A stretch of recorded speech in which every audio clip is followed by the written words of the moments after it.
Hi, friends. Welcome to the live stream. Happy Saturday. Glad you guys are joining us. Super excited to hang out with y'all for a bit and chat about all things print on demand today. So, if you are a print on demand seller or you're wanting to become a print on demand seller, this is going to be just an hour packed full of value for you in your print on demand shop. So, if you're here watching live, comment and let me know in the chat that you're here. I'd love to know where you're watching from. I'd also love to know if you could just put in the chat if you already are an online seller, if you're wanting to become an online seller.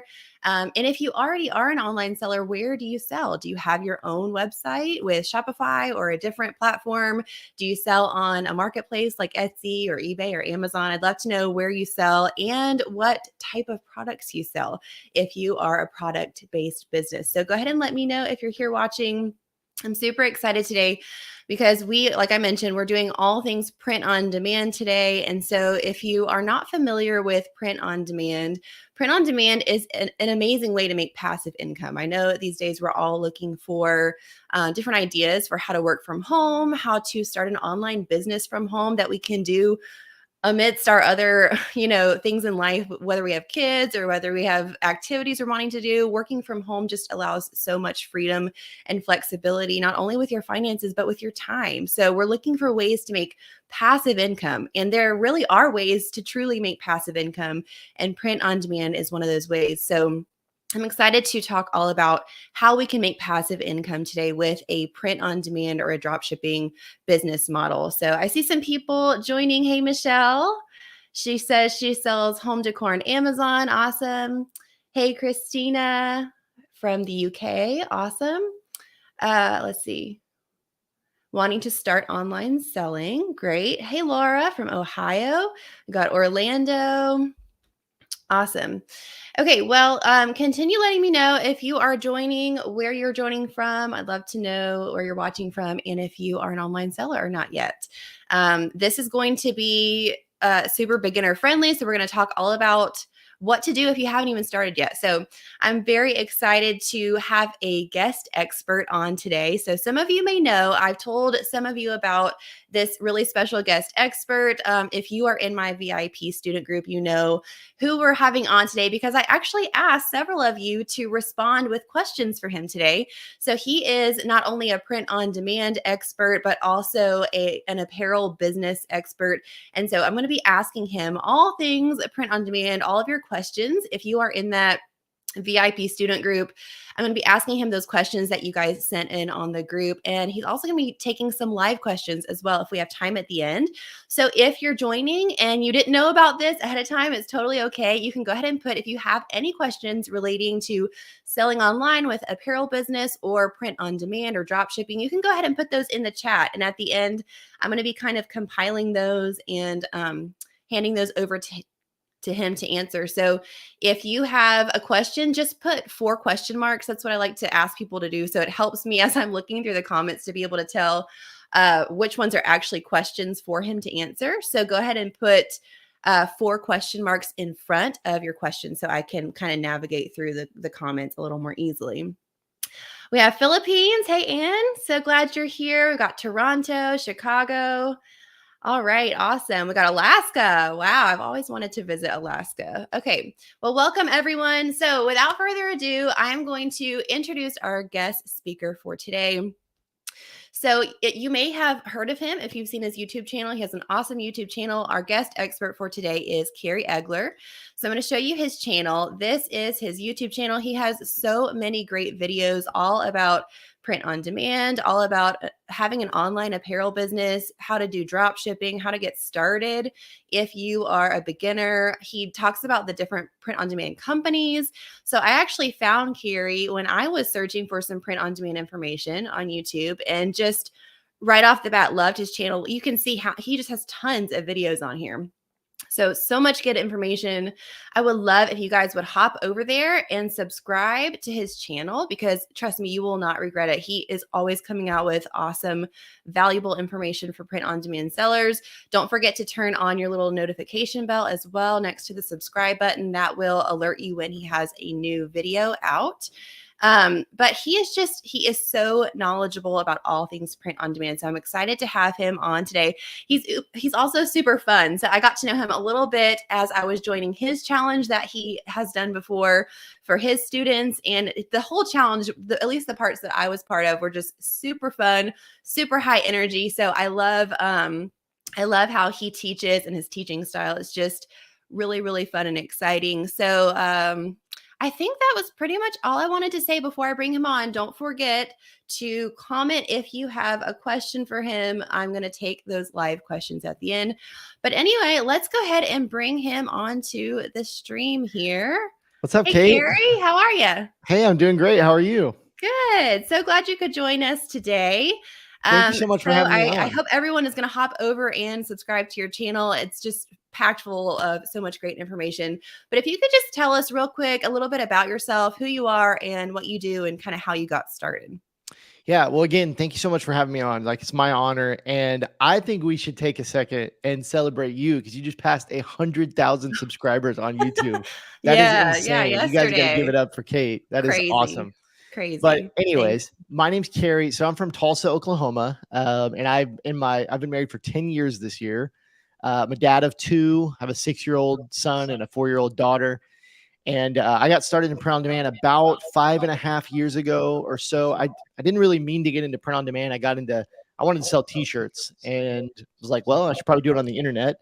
So I started up a Shopify store, had a lot of ups and downs and failures and everything, but discovered print on demand. And that helped me really get going, not having to fulfill the items myself and all that kind of stuff. And so discovered print on demand and, like I said, had lots of ups and downs, but ended up selling a lot of t-shirts and having a lot of fun doing that. And then for the last 3 years, I've been teaching people and helping people build online apparel businesses and helping them with print on demand through our program called Shirt School.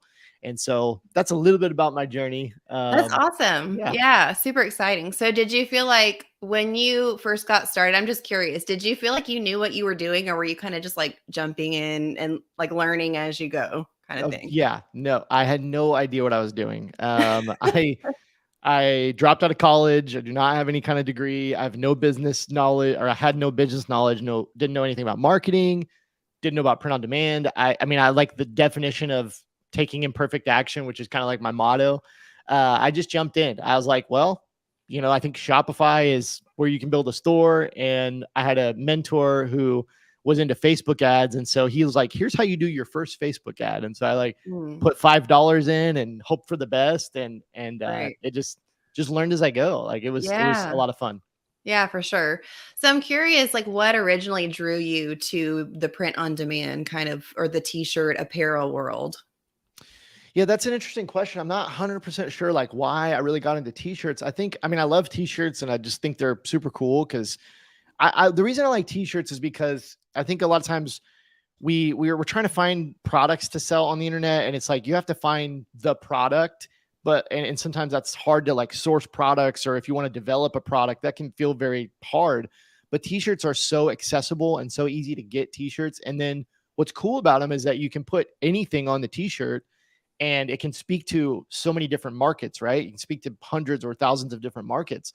So I think that's so cool. And it's just a really easy product. But I kind of worked for a local screen printer here in Tulsa, a guy that screen prints shirts kind of in bulk. And I'd worked for him like, oh gosh, it's probably been 12 years ago. And so kind of like saw behind the scenes of like the t-shirt printing business and got to like print t-shirts on my own and kind of learn that. And I think since that time, which I said probably 10, 12 years ago, I kind of just loved t-shirts, kind of had a little bit of a love for t-shirts. So when I got into like online business, I was let go from my job. I'd been at the job forever. I was in management, was let go there. And instead of going to get another job, I started my online store. And I was like, what should I sell? And it was kind of like, I like t-shirts, and so I ended up just starting up the t-shirt business. Yeah. But yeah, and then specifically to print on demand, print on demand was just kind of a no-brainer. Once I found out about print on demand, it was like, why would I order all the t-shirts and have them printed and go through all that and then have to ship them myself when I could utilize a company that can do that for me? And so it seemed like a no-brainer. Yeah, totally, for sure. Well, I was wondering if you could just expound a little bit on, for anyone that may be just a complete beginner, doesn't even Yeah. really know what print on demand is, if you could tell us an overview of what print on demand is and what are the benefits to using that kind of business model as opposed to a different online shop model. Yeah, absolutely. Well, obviously, I think probably goes without saying, but if you're not familiar with print on demand, there's hundreds of products you can sell. Some of the print on demand providers even have 300 plus different products. So it's not just limited to t-shirts, hoodies, all that kind of stuff, or apparel. I mean, there's some wild products you can sell. But the idea of print on demand is that you as a seller can link up with a company that already has the systems, the employees, the machines, the infrastructure in place. And what they will do for you is they will print and ship your orders one at a time. So if you sell a t-shirt or any product that they offer on your store, there is literally no risk to you, because as soon as that product goes through, that print on demand company will print the order, package it up for you, ship it directly to your customer. And you literally don't have to do anything. You just pay for the orders as you sell them one at a time. And so it removes almost all the risk from starting an online business, finding products to sell, having to get inventory, having to have upfront capital, having to learn how to print items yourself, having to learn how to ship them and buy shipping supplies and ink in the printer. I mean, like all the things that come with, running an online business. And on the fulfillment side, the print on demand company will take care of for you. And one other thing I would add, just to kind of wrap that up, is that it can be hard to do all those things, and it can take a lot of time. And so the time aspect, I think, is what we don't really think of, because a lot of times we don't really value our time that much. We're like, I'm willing to put in the time or the extra hours, but like you get all that time back with print on demand. And that's worth so much, because you can put that into your marketing, into your selling activities, into your social media, or into all those kind of things. And so it's just so powerful. I love that. Yeah, it's like, it almost seems too good to be true. It's kind of like, Yeah. well, what's the catch? Like, you get all your time back, and it's true. When you have that time back, you can invest that into your growing opportunities instead of just constantly trying to like stay afloat, fulfilling orders. You can actually invest in things that are going to grow your business further, that take time. You only have so Yeah. much time in your day. And so I love that a print on demand model can become passive and can really afford you that time to then take the next step and grow, and Absolutely. scale your business, for sure. So I think about that, and I'm going to dive into the questions here in just a second. But like, what is the catch? Like, is there a catch to print on demand? It just seems kind of like a dream business model. Is there a catch? Well, I mean, no, I don't think there's a catch, but I think the trade-off is that you're going to pay a little bit more for the products. I guess that would be the biggest Okay. trade-off, right? Is like, let's just take a t-shirt, for instance. If you were to print that yourself and print it in bulk, and let's say you ordered 100 t-shirts and you went to like a local screen printer, you might only be into each one of those t-shirts for $4 or $5 printed. And then obviously there's packing and shipping and all the things on top of that. But with print on demand, you might be into that product for $9, $10, $11, somewhere in that range. So you'll pay just a little bit more for print on demand. But I think one thing a lot of people aren't thinking of is the printing, the bags, the labels, the ink, the employees that are doing all that for you. And again, valuing your time and what you get back. And so that's the trade-off there. The only other thing I would add is when you are ordering products in bulk, especially apparel, because you have so many different sizes. If I were to order 100 t-shirts, let's say, I just have to guess on what sizes I'm going to be able to sell. I just really have to make an educated guess. And so you also a lot of times have a lot of wasted inventory, because you might order 50 mediums and then you only end up selling 25, and then you're just left with that inventory that you have money invested into. So that's one thing, again, that we really don't consider, is that with print on demand, there is no wasted inventory. You're only paying for the orders that you sell, for the product that you sell. And so you have no wasted money. And again, you have no risk. The print on demand company is assuming all the risk, and you get to take advantage of that, which is cool. Yeah. Yeah, for sure. That's amazing. Well, let's hop into, I have a whole list of questions here that were sent in by students in my VIP student group. So we're going to address some of these questions first. And then, of course, like I mentioned before, if you have a question, if you're on live, if you want to type that into the chat, we'll get to those at the end.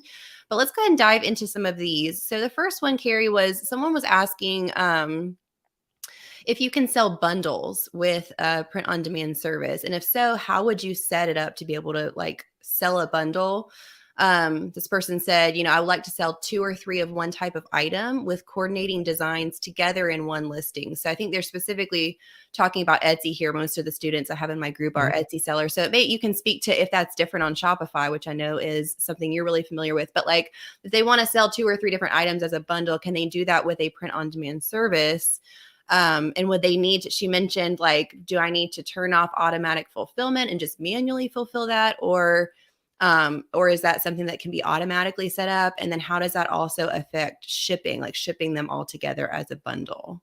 Yeah. So print on demand bundles. So it can be done, but as kind of mentioned here in the question, you're probably going to want to do it on manual fulfillment. Manual fulfillment means that basically when an order comes into your print on demand provider, when order goes to your print on demand provider, you can either have them automatically just fulfill it, or you can have them stop and wait for your approval before they print the item and ship it out. And so you will definitely want to do manual fulfillment. The honest answer is I have not seen really many, if any, print on demand providers that offer the bundling feature where you can actually bundle products together in one listing. I would check into a company called T-Launch, Teelaunch, T-Launch. Okay. Because I know they used to offer bundled products. You could offer like you could create a listing and offer, a t-shirt and a mug, and had certain products that you could bundle together. I don't know. They've recently updated their app, and I know they've changed some things. So can't say for sure that option is still available. But if not, I think, and I'll need some of your expertise here on the Etsy side, I think what you could do is you could create a listing in Etsy with the bundle, as far as just creating it as a bundle with the pictures and the explanation and all that kind of stuff. And then when the order is when you get a sale, going over to the print on demand and then manually inputting that sale there, basically, and doing the bundle there. Yeah. I don't know exactly all the terms and conditions and different things, like the rules behind if you can do that on Etsy, but I assume you can just make kind of a manual listing and then fulfill it in your print on demand app. Okay. On the shipping side, the great thing is most print on demand providers have discounted shipping rates for multiple items. So if you were to sell 2 t-shirts, for instance, most print on demand providers, it's going to cost you like $4 for the first t-shirt and then only $1 for the second t-shirt for shipping. So you get a discounted rate the more items you sell in one order. So that's a real nice advantage. Yeah. So if they were an Etsy seller and they were to just go over and manually do that inside of the the print on demand app that they're using, would they be able to then ship those together even if they were filling it manually? Absolutely. Yeah, absolutely. Yeah. Okay. So you Well, go that into makes your it print on easy. demand. Yeah, you go into your print on demand software, and most print on demand softwares, you can just create a new order in their software.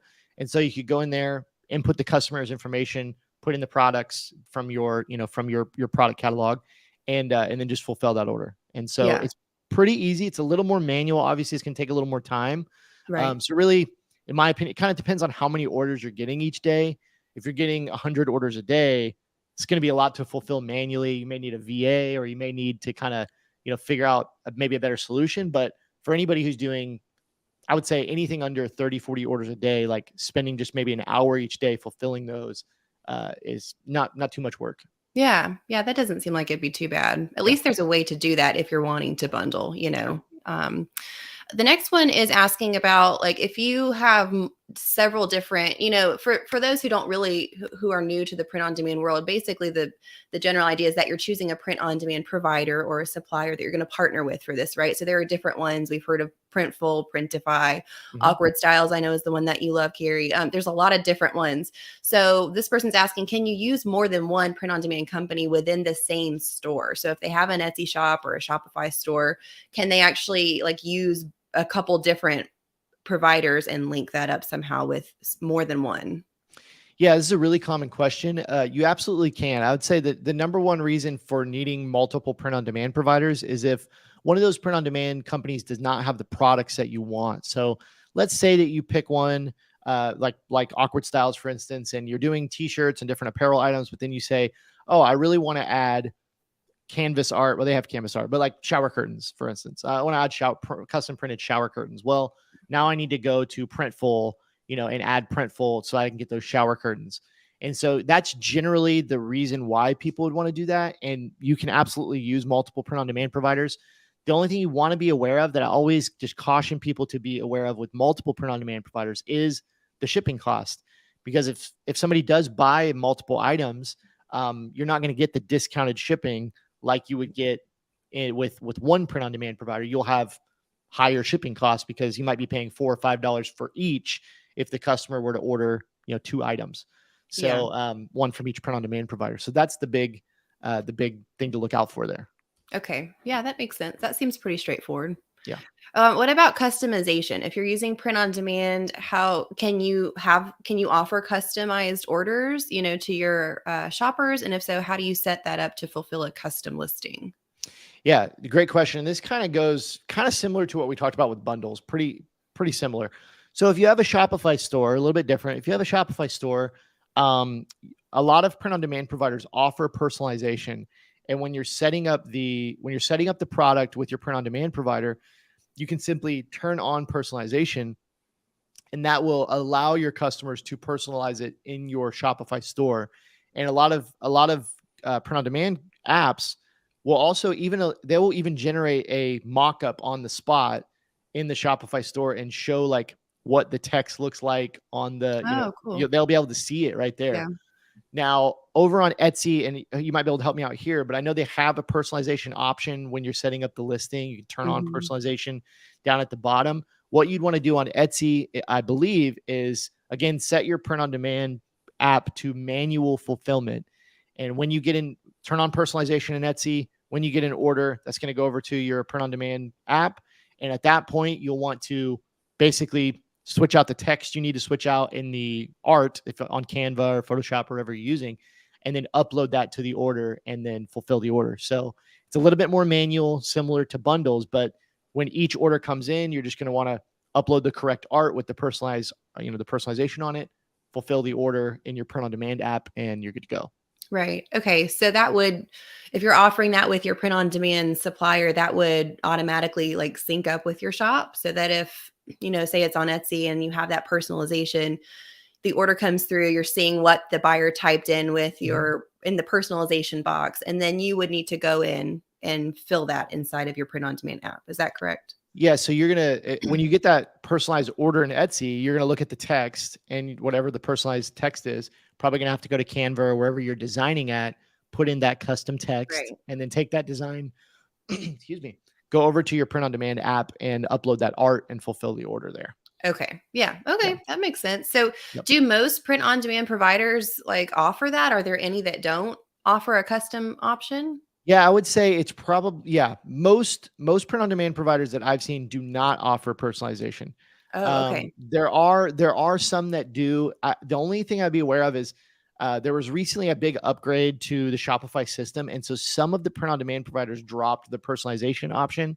But that's something you want to look for when you're researching your print on demand providers. If that's something that's important to you, you want to make sure they have that personalization option in there. But I think on the Etsy side, even if they don't have the personalization option, that print on demand, it doesn't really matter on the Etsy side because you're going to do it manually anyways, kind of on the back end. Okay. More on the Shopify side, if you want that to be built into the product page, then you need to make sure that your print on demand offers that personalization option. Right. Not all of them do though, so there's only a few that I know of. Okay. What about, I had another person asking about profit margins. So let me see, where was I looking? Sorry, I just lost it. Oh yeah. Looking to start selling print on demand products on Etsy, wondering what the average profit margin on print on demand products are, especially t-shirts and mugs. Yeah. So, a couple thoughts I had around this question were, first of all, print on demand prices between print on demand companies. So when you're researching print on demand companies, prices can be like very drastically different. It can be a little bit shocking sometimes. Not to hate on them at all, but when you go out to Printful, they have some of the highest prices in the industry, and they're the biggest print on demand provider, but they have pretty high prices. And sometimes you'll see on the same t-shirt that you might find on another print on demand provider, there could be a $5 or $6 difference in price, and that can be a lot more profit for you as a seller. So, so one of the things to look at, you want to compare prices with your print on demand companies when you're researching a print on demand company. And I have a ton of videos on my YouTube channel. If you want to see me compare the prices and kind of show you which ones are cheapest and more expensive, you definitely feel free to do that. So that's something to consider. I would say on average, where I tell my students to get to with t-shirts is get to 60% or more as a profit margin. So if you're getting the t-shirt from your print on demand provider at like $10, you'll probably want to at least be selling at like $22 to $24. You can go higher than that. I encourage my students, like a nice quality t-shirt that has, a custom design on it, you can sell for as high as $30, $32. Like there's nothing wrong with pricing your products in that more premium range, especially if you're using a nice t-shirt. Now, if you're using like a super cheap Gildan sandpaper t-shirt, it's probably not going to be worth $25, $30. Yeah. But if you're using a next level, a Bella Canvas, any of the nicer brands, like, yeah, absolutely. Price it at $25, $27, $28 is a good place to be, especially because like for a Bella Canvas 3001, you can get that as low as like $8, $9 with some print on demand providers. So you have a really nice 60, 70, 75% margin there. So that's what I would be looking for. One other thought that I had just on the Etsy side is, and I'm sure you're probably aware of this, and you could definitely speak to this more than I could, but I know a lot of Etsy sellers, they'll put like one size in one of the variants as like, $8.99 or something. And it makes the whole listing look like it's really, really cheap. And so when I go out to Etsy and look at t-shirts, I'm always like, how are they fulfilling this for so cheap? And then one of my students actually pointed out to me that a lot of them are doing their listing where it's like $8.99, and then the next size up is like 23, and you're like, oh, okay, that makes more sense. So it's a little bit deceiving on Etsy, thinking it's like really, really cheap. Yeah, because it'll just only show the least expensive variation price that you have. So, and that could be like a toddler t-shirt or something. Exactly. Like, okay. It can be a little confusing sometimes. Or it's a size that no one will ever order, right? It's like a youth extra small. Don't, it's like, oh, no one don't do that. Don't do that, people. Let's not try to trick people. But that's great. So is there a different kind of average profit margin for different types of products? Like, so t-shirts as opposed to mugs or some other type of product? I mean, I think with print on demand, I would say as a blanket statement, and some people may disagree with this, but anything priced under probably, $25, $30, you're probably going to be looking at somewhere between like 50 and 65% profit margin, somewhere in there. But there can be higher ticket items with print on demand that you can sometimes get bigger margins. So, it just kind of depends on what you want to sell. If you're going with t-shirts, sweatshirts, tank tops, anything really apparel related, even like hats, those kind of things, you're probably going to be in that 50 to 60% profit margin range, maybe a little bit higher. But like I said, there are products you'll see sometimes that are, you can do print on demand watches, and you can do, canvas art. And there are even some companies have skateboards. I mean, there's like crazy stuff out there. And sometimes you can either get higher percentage profit margins, maybe a little bit higher than what we've talked about, or you can at least get more dollars per item by selling some of those higher ticket items. So you mentioned with t-shirts, there's like the premium brands and then the ones that are a little bit like less expensive, kind of cheaper feeling. Like, how could you just give a quick, like, for those who have never been in this world before, like, how would you tell the difference between like what a premium brand is versus not? And that's a really going great along question. With that, just tagging along with that, which would you recommend that they sell? Is one better than the other? That's a really great question, because I think we often just kind of assume like, oh, everybody knows about t-shirts. It's like, no, people don't. Most people think like a t-shirt is a t-shirt, right? But so I would say some of it is perception of the brands, and some of it is the truth. Some people, when you take a brand like Gildan, everybody's probably heard of Gildan, and they actually own a lot of brands that are more premium. People maybe don't know that. They own Comfort Colors, they own American Apparel, some higher end brands. They own a bunch of other ones too. But when you take a brand like Gildan, I think most people think like, they either think it's cheap and it's junk, or it's, that's like a work shirt. It's like heavy duty for dudes that are working construction or something. Mm-hmm. And that's kind of the perception. I think Gildan kind of has that lower tier perception of their stuff. So, Gildan, Hanes, jerseys, maybe, those are going to be kind of that first tier of, I would say, quality. If you're looking for something that's like soft and is more, something people are going to wear more regularly, it's going to fit, nicely, I guess. Those are kind of that first tier of quality. And then up from there, you have brands like American Apparel, Bella Canvas, Next Level, and a bunch of other ones, but those would probably be the big ones that come to the top of my head that are going to kind of be mid-tier to starting to get to a little more premium, nicer t-shirts that a lot of people are going to love and wear every day. They're going to be real soft and comfortable. So Bella Canvas, American Apparel, Next Level, those are a little more premium brands. And then you get up into kind of an upper tier, and a lot of those brands do offer more premium versions of their t-shirts. You get into like tri-blend t-shirts, which are not just made out of cotton, but they're actually, multiple materials that they're made out of that makes them a little bit softer. They have polyester in there and those kind of things.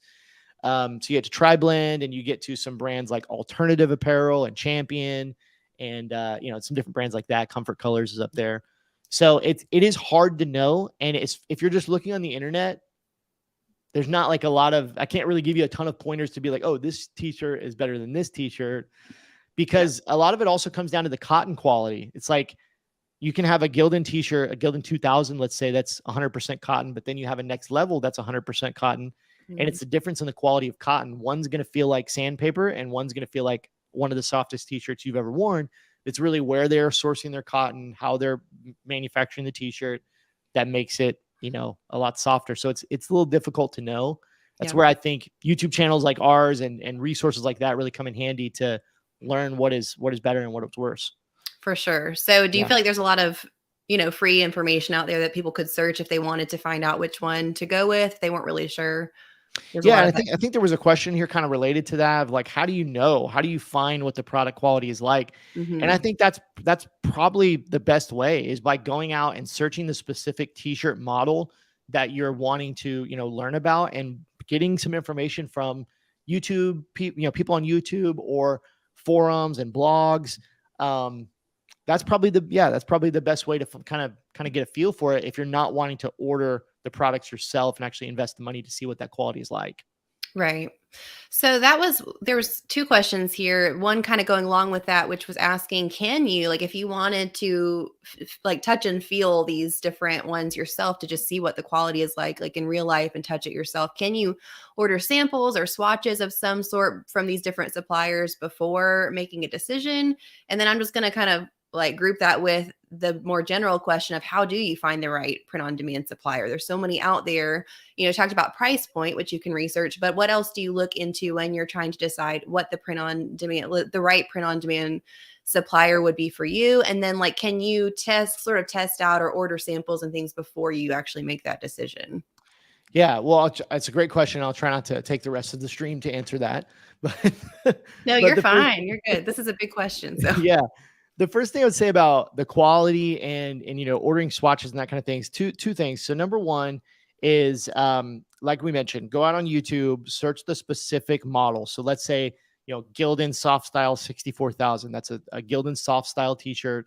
If you want to figure out kind of what that quality is like, does it shrink? How does it fit? Try to find information on the internet, on reviews, blogs, YouTube videos, so that you can kind of get an opinion of that.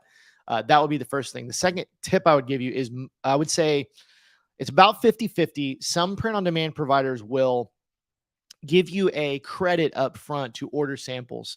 So usually it's going to be something like 20% off their products, or 50% off for your first 2 orders, something like that. But a lot of print-on-demand providers will, as a new seller, they'll say, hey, if you want to try out some items, we're going to give you 50% off your first 2 orders.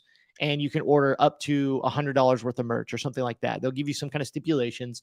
And so you can go spend $100, let's just say, hypothetically, you can get 50% off the items, and that allows you to order 5, 6, products. So a lot of them do give you a little bit of a discount to order a few samples and that kind of thing.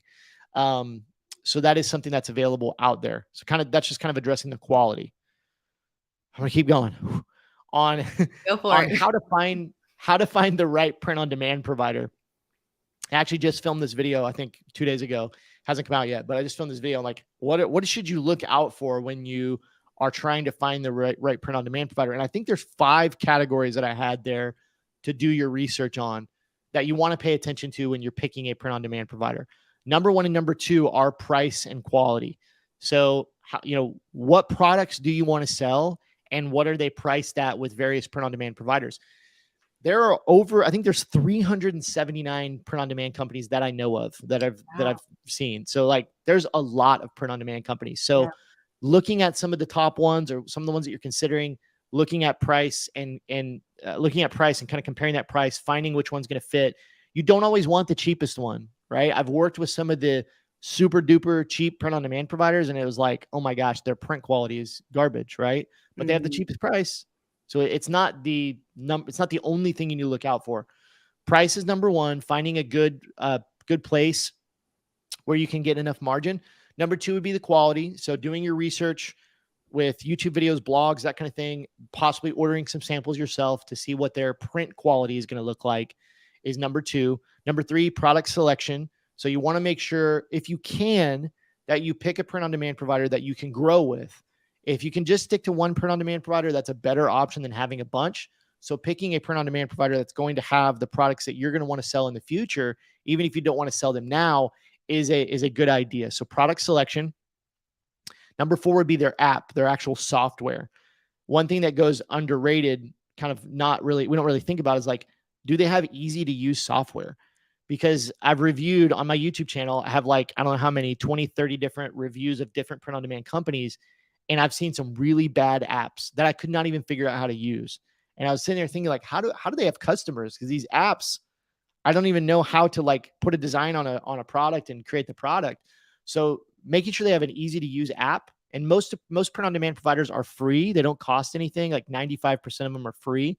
So you can sign up, you can use their app, test it out, make sure it's easy to use. The last thing, number 5, would be shipping. So you want to look at the cost of shipping, compare the cost, and you want to look at the shipping time. This is another thing that will drastically be different across print on demand providers is how fast do your orders leave the warehouse? Sometimes it can be as low as 48 hours, like SPOD, for instance. This is a company I like. They're SPOD. They say 95% of their orders leave their warehouse within 48 hours. 95% of orders leave the warehouse in 48 hours. I've reviewed print on demand providers where my orders didn't leave for like 3 weeks. And I'm sitting there like, what in the world? Yeah. So you're going to see typically that it's going to be somewhere between like 3 to 7 days, somewhere in there. And some of them are going to be as low as 48 hours. So that's something you want to consider.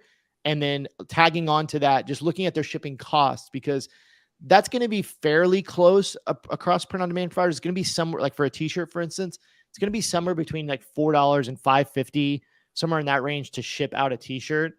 But you do want to pay attention to that shipping cost and make sure you're kind of comparing maybe your top 3 print on demands and seeing how that shipping cost differs. Sorry for that long answer. Just trying to. No, that's great. That's a big question. That's probably like the main question that people have is how do I actually decide? There's so many different options and so many different companies, and it's hard to know even where to start sometimes. So that really helps. Just going off of the shipping thing, that goes along with another question that someone asked specifically about shipping. So on Etsy, it favors shops in general. I mean, we could get deep into this, but in general, Etsy will favor shops that offer like a free shipping guarantee in their shop. So this person said that I've heard that shipping tables for many print-on-demand suppliers are inaccurate. I'm concerned that these inaccurate shipping tables will cause a loss of profits when using them for pricing products with free shipping. Do you have any feedback? So basically, if they have an Etsy shop or any shop and they want to offer free shipping, and they're basing their prices on these print-on-demand suppliers like shipping estimates, have you found that they're inaccurate, or what would you say about that? Yeah. So, well, the first thing I would say is just, I think for anybody selling online, everybody that's out there selling online, what I hear from students a lot is like, how do I offer free shipping? Like, how do I get enough profit? And I'm like, raise your prices. Right. Account for that in the prices, that's the only answer, right? Is like, if you're going to offer, even if you were shipping your own products, if I had all the t-shirts here and I was shipping them myself, it's going to cost me $4 a t-shirt to ship them. So I have to account for that in my pricing. I have to raise my pricing to get that profit margin. So don't be afraid to charge more if you're offering free shipping and you need to get that profit margin. Like, do that, first of all. But second of all, I appreciate this question for anybody to ask it, but that's not something I've seen. And again, it's probably, I've probably worked with 30, 40 different print on demand providers. I've not personally experienced that as far as like the shipping tables being inaccurate. I guess the best thing you could probably do if you come across that is like call them out, hit them up on customer service. A lot of times they have Facebook groups for those companies. You can find the Facebook group, maybe find out who's the admin, send them a DM. I mean, try to let them know that it's inaccurate. I don't think if they are doing that, I don't think that they're purposefully trying to lie or anything. Maybe it changed and they didn't update their page. I have no idea, but I've not run into that in my experience with it being inaccurate. Right. That's a Yeah. bummer if it is. Yeah, that's the thing is if you find that you're losing out once you get going, really with any kind of product, if you're offering free shipping, you have to just account for that in your pricing and build that into your pricing. Yeah. So that you can make sure that you're not losing out. What about, okay, so this person asks, what would your advice be, Carrie, for someone that has never made a sale, like they've just started, they've put a lot into their SEO, making sure their pricing is right, but they're finding it really hard to make that first sale. What would you, and it's probably different that for like where they're selling, whether it be Etsy or Shopify, is probably slightly different, but just in general, somebody that's just getting started and is having a hard time making their first sales. Yeah, I actually think it's, I think on Etsy and Shopify, I think the approach for me is very similar. When you're trying to get those first few sales, I think the best way to do it is through building relationships with your potential customer. So I think a couple things you want to think about. You really want to know who your customer is. Who are you going after? Is it, the mom that lives in Florida and is you're taking your kids to the beach every day and is a stay-at-home mom? Or is it the dentist that lives in North Carolina that, isn't married and doesn't, like those kind of things? You want to think about who's your customer. Then you want to think about where are they already hanging out? What platforms, social media platforms, where are they hanging out? Because like the reality is, if, this is an extreme example, but like if they're a gamer, they're probably hanging out on Twitch. They're not hanging out on Facebook, right? If they're younger, they might be hanging out on TikTok, not on, Instagram or Facebook or whatever. So I think thinking about that first, and then what platforms are they hanging out on? Go to that platform, and those are the platforms you want to be on, right? And then I think you need to feed the algorithm what it wants. So right now it's short form video. And so I know I'm giving a lot of detail. Marketing is my love language. So that's why I'm just like going deep. But I think the easiest approach for most people, go out to Instagram and find short form content that is already getting a ton of views, which is Instagram Reels. So find some accounts in your niche that are already speaking to your customer, that are posting fun and engaging content, getting a lot of views. Ask for permission to repost that content and tag the original poster. Repost those reels to get some traction because you're feeding that algorithm, and you'll get some followers, you'll get some likes, you'll get some comments, because that content is already proven to go viral, right? If you're reposting it, we have a lot of students that do this with a lot of success. If you're reposting it, you have a higher likelihood of getting a bunch of engagement, right? And then at that point, when you start getting people engaging with your profile, go engage with them, be proactive, right? So go and follow them, go and comment on their stuff, leave genuine feedback, and don't be afraid to jump in the direct message and say, thank you for following me. And you're like, I love your page. And, here's some of our merchandise. And you can offer a discount, right? You can say, hey, I'd love to collaborate with you. Would you be interested in 50% off of our products? Send them a custom discount code, those kind of things. When you're getting your first sales into your Etsy store, your Shopify store, you're not thinking about how do I scale this? You're thinking about, I want to bring in my first few sales. How do you get your first few sales, your first few testimonials, those kind of things? You need to be thinking about, I need to just build relationships with the people who are most likely to be interested in my products. And so you first show them content, and then you second engage with them, build a relationship, and then offer your products. Provide value first, and then offer your products. Yeah, so good. That is like right on. That's exactly what I teach too. It's so important to be proactive, right? And not to I think people sometimes just think it'll like magically happen as soon as Mhm. they like hit publish on the listings and their shop is live. It's like, well, what now? Like there's no sales coming in. So just getting out there in as many different ways as you can and being proactive, Absolutely. I think is so important. What about, you mentioned, just quickly hit on this, like you mentioned on Instagram specifically, like finding accounts that are within your niche. So how would somebody go about doing that if they've never done that before? Yeah, I think the simplest way is really just starting to search those, those niches. Like if you go to Instagram, you just put in dogs, it's going to come up Right. with a billion dog accounts. Some of them have millions of followers. And you can go there and you can go to one of those accounts and find the content that's really doing well, especially in the Reels section. And you can start engaging with the people that are commenting and liking on those posts. And that's how you can start to build up your account, being proactive. Some other ways you can do it is once you find an account, you can look at that related part at the top. It will show you related accounts. You can scroll through those and start finding additional accounts where your customer might be hanging out. And then I had one more, but I can't remember. I lost my train of thought. But That's okay. yeah, finding other accounts. Yeah, just going out and doing the research, like Yeah. looking on Instagram. So, what I was going to add is most times the accounts are either a kind of meme or like content account, or they're a personal influencer. They're actual like personal brand, right? Those are generally the two types of accounts: are personal brand, like The Rock, Dwayne The Rock Johnson, right? That's a personal brand. Mhm. Or you have like funny dog memes at funny dog memes. Oh, okay, cool. This has got millions of followers. They're posting like funny dog content. Those are generally the two type of accounts you're gonna see. Personal brands and influencer accounts are going to have higher levels of trust, more engaged audience. So those can be a little bit more powerful than the meme or content accounts, but both can work for sure. Right. Yeah, that's wonderful. Mhm. What about like, so talking about research, what are there any other tools? Like, so specifically for Etsy sellers, I teach on doing keyword research with like Etsy specific tools, which I use Sales Samurai and Everbee, but those are both just Etsy specific. So if somebody was not on Etsy, and they were trying to find like the right niche to go into, like they're trying to get more specific and find maybe even like a gap in the market type thing that's like a low competition niche, like are there any research tools that you use, or anything that they could use to kind of like get more specific with a good niche? Yeah, I'll give you two. Two places you can go. One paid, one free. So the free one that I use all the time, and again, this isn't Etsy specific. This is really any kind of online e-commerce business, is the Facebook ads library. So I don't know if anybody here knows what I'm talking about, but if you go to Google, you search Facebook ads library. Facebook owns Instagram, so you can see Facebook or Instagram ads there. And what's really cool is you can just search in that Facebook ads library, and there are millions of companies running Facebook ads all around the world. You can filter by what country.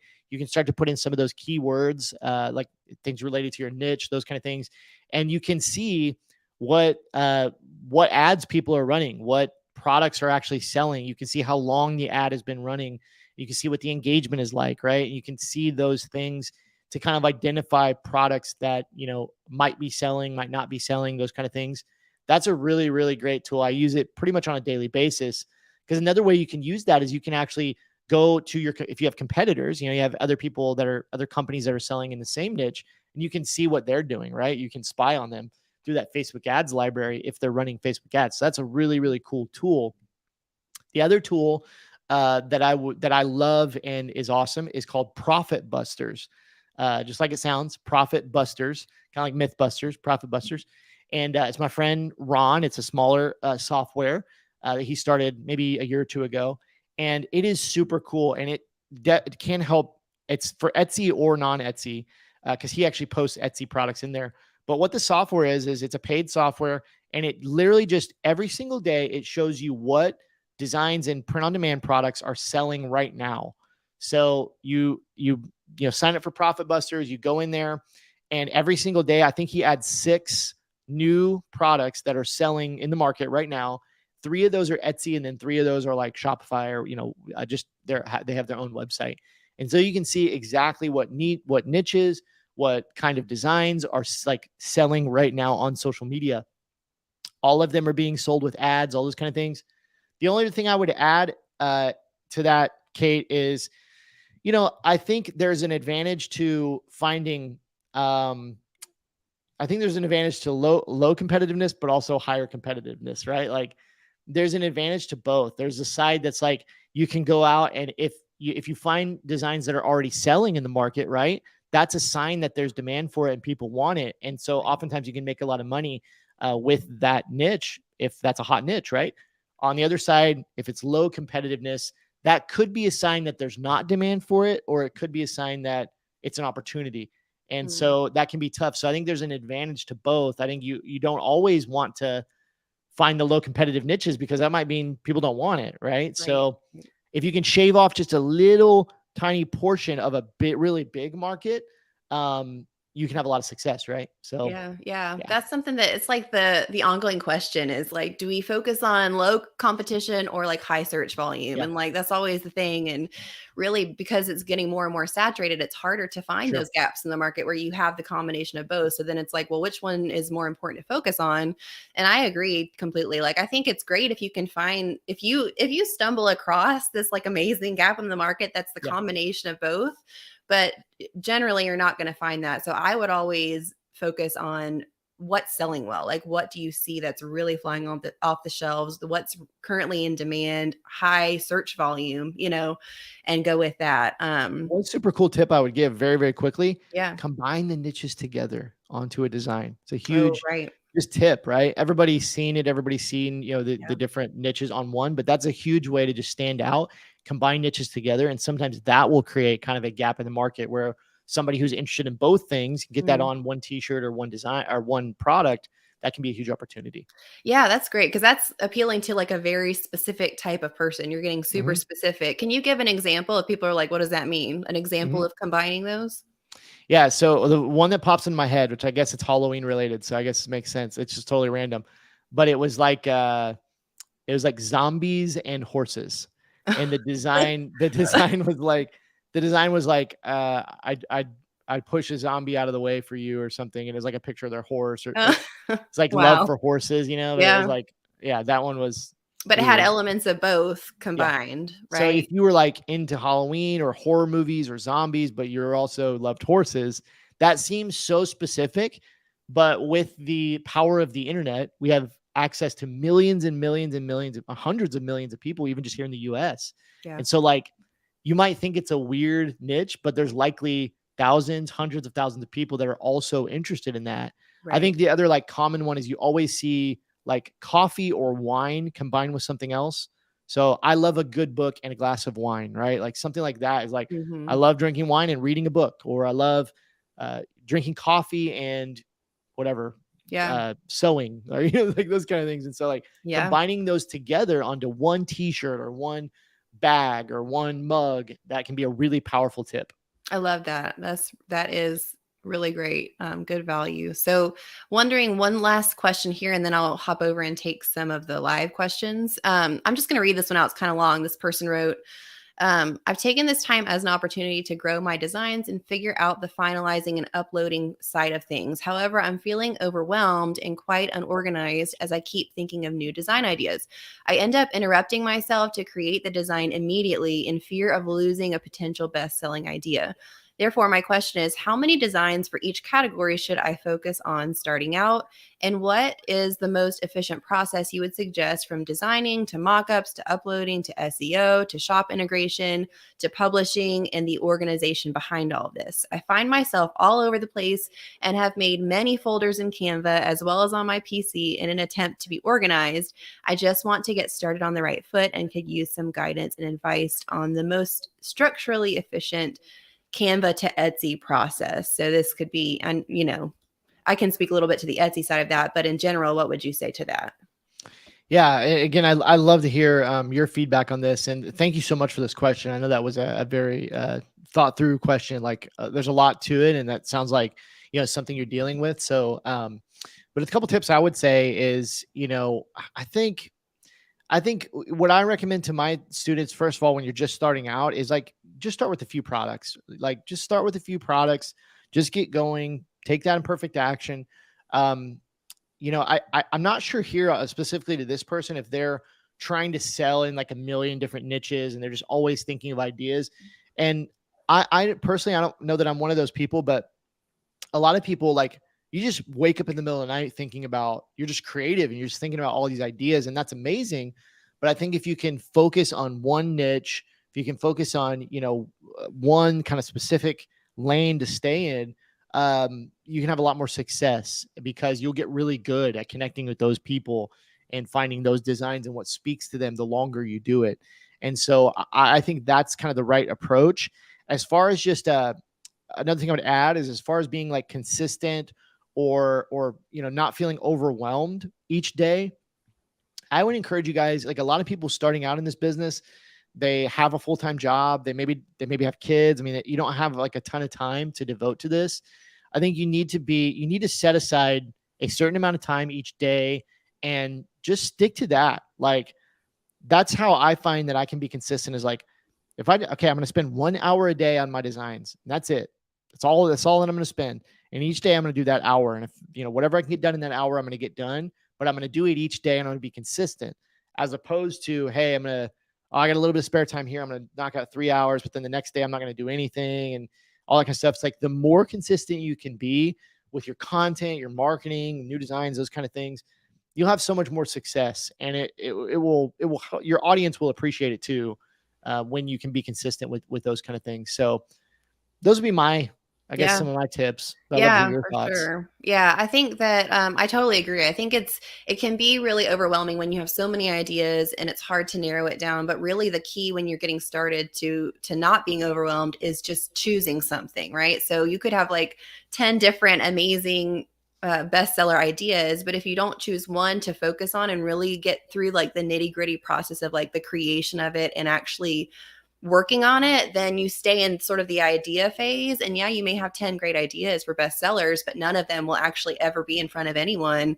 if you don't pick one to start with. So I think it's super important. It doesn't mean that you can't, branch out at some point and do other things as well. But if you don't just pick one, like that's how you have to get started, is really niching down and just choosing one thing to focus on.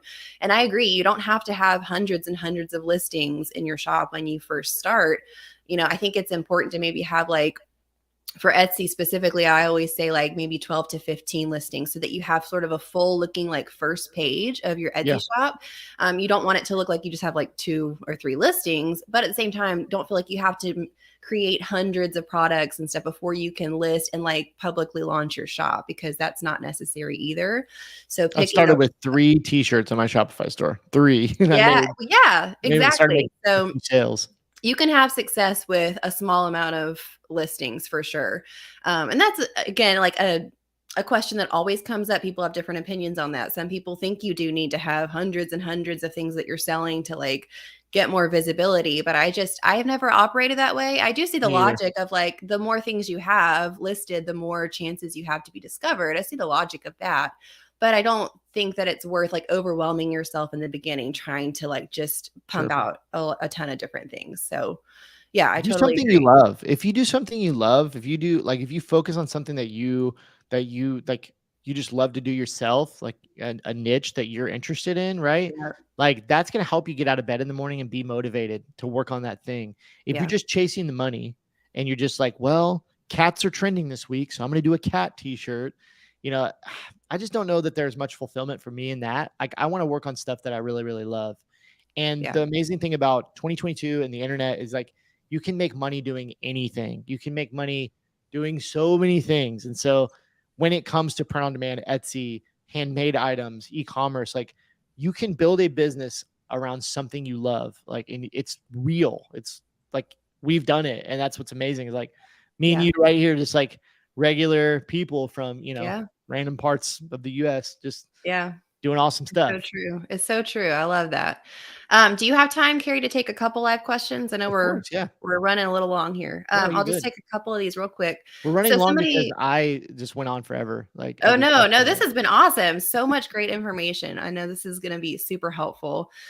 Somebody asked, like, do you need to pick one t-shirt style for your print on demand shop, or can you have multiple? I guess by style, I'm not sure if they're meaning like brand or if they're meaning like a niche, like your design style. Yeah, I would take it as like maybe like a type of fit, like a women's fit or a tank top or unisex or men's. It's a good question. So again, I always go back to like, as far as that side of like the fit, I always go back to like, who is your customer? What do they like? That's the hard part, is like some ladies, for instance, some ladies like a unisex fit, or some ladies like the more, fitted, like women's kind of cut, or some ladies like crop tops, or, that different thing.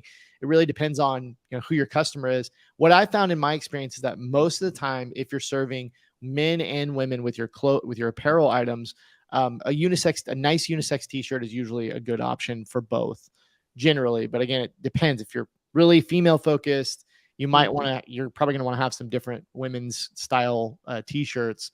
But generally, if you go with a good unisex t-shirt, like the Bella Canvas 3001, the Next Level 3600, even the Gildan Soft Style 64,000, like men and women are both going to love those. Does that answer the question?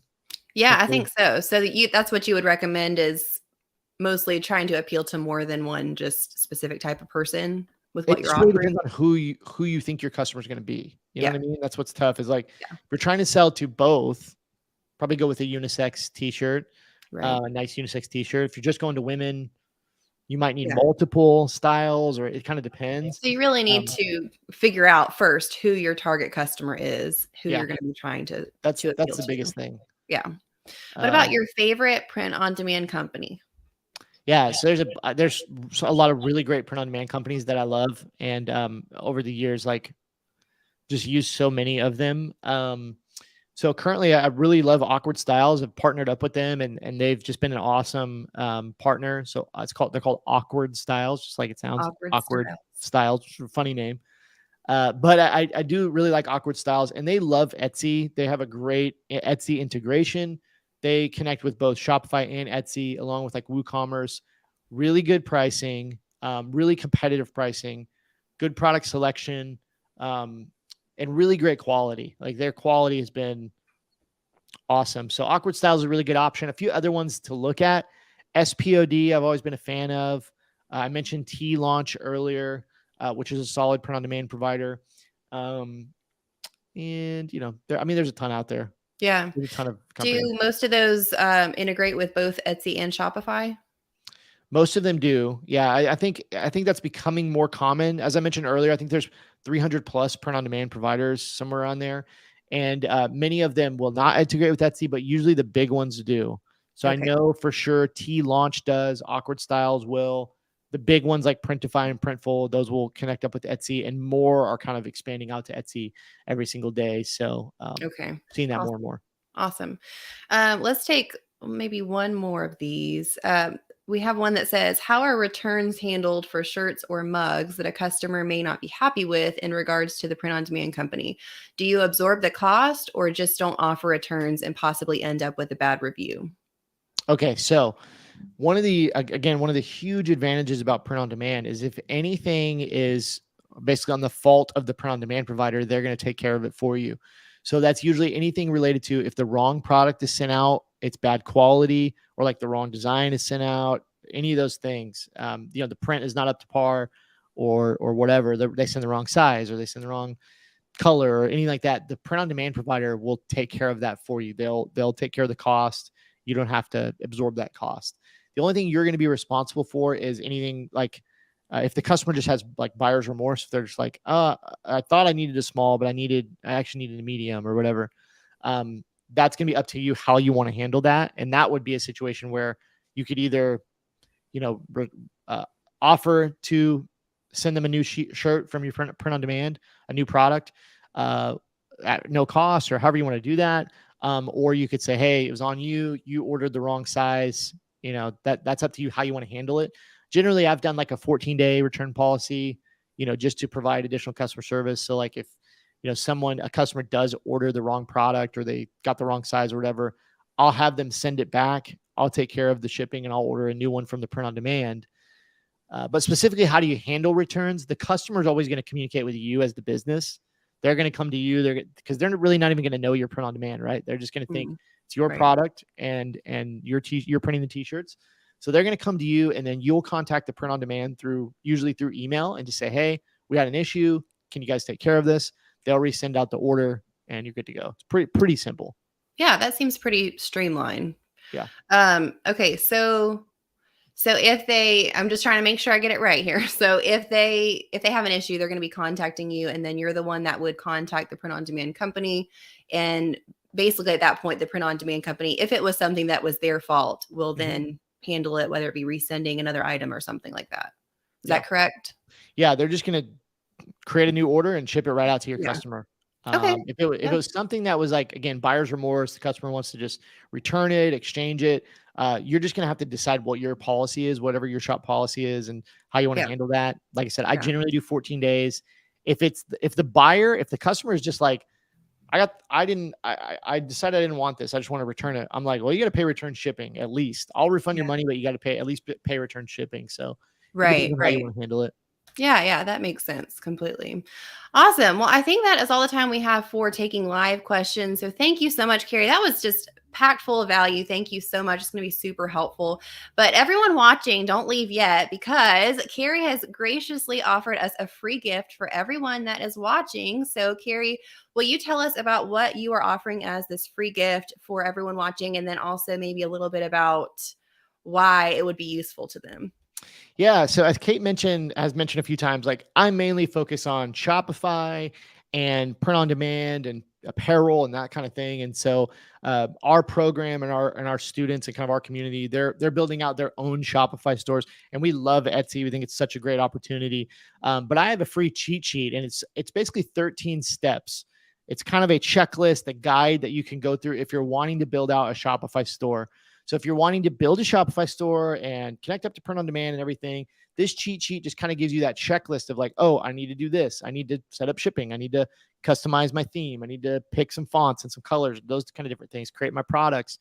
And so it just kind of walks you through that. And then the other thing in there is it gives you a bunch of links. Some of them are affiliate links. It gives you a bunch of links to like tools and resources that I recommend to my students in our community. And so it's completely free. I just want to give it to you guys. Go over to shirtschool.com/cheat sheet. You can download it there. My gift to you. Enjoy. Thank Yeah. you, Gary. That is amazing. This Yeah. is going to be so useful for those of you. I know many of us are probably Etsy sellers, but maybe some of you are Shopify sellers as well. And we have talked before, Carrie and I have even talked just about how Etsy and Shopify work well together. And I encourage my Etsy sellers to look into having their own Shopify store as well, because there's pros and cons to both. There's benefits to using both. Sure. So I think that if you haven't looked into Shopify yet, it would be an amazing opportunity for you in addition to your Etsy shop. So I have the link here up on the screen, that's shirtschool.com/cheat sheet. So make sure to go over there, grab that if you're interested in selling on Shopify. Also, don't forget to go and subscribe to Carrie's YouTube channel. I showed it in the beginning. So if you weren't here in the beginning, I'm going to just pop it on here one more time so you can see. He has all of these amazing videos on his YouTube channel. Just so much information about print on demand, different print on demand companies, different products you can sell. So definitely hop over there and follow him and subscribe to him on YouTube. So thank you so much, Carrie. Again, this was wonderful. We so appreciate you coming on. Real quick, I do see a question here. Someone says, does Carrie do one-on-one tutoring? I do not do I technically, you can book a call with me. There's a cost associated with that, but the best way to get help would be to take a look at our Shirt School program. I mean, that would be the best thing. If you go to my website, carrieegeler.com, not to plug that, but there's different programs on there. There's free classes. Obviously, you have all the free content on YouTube that you can check those links down in the description. There's all kinds of goodies and stuff there. If you'd like to check that out, but I don't really do much one-on-one stuff just because I just don't have the capacity to do that with how much we've grown over the last couple of years. So for sure. But if you grab that cheat sheet, that's going to help you. And also if you go over and look at his YouTube content, he has just so much stuff there that's going to be super helpful for you. So, all right, Carrie, well, thank you again for coming on. I'm sure we will chat with you again soon. Thank you so much, Kate. You're amazing. Appreciate you very much. Bye. All right, friends. Well, thank you for joining today. Make sure to go follow Carrie. If you have any other questions for him, I'm sure you can leave a comment on one of his videos over there on his YouTube channel, and he will be more than happy to help you out however he can. So thanks, everyone, for watching, and I will talk to you very soon. Bye.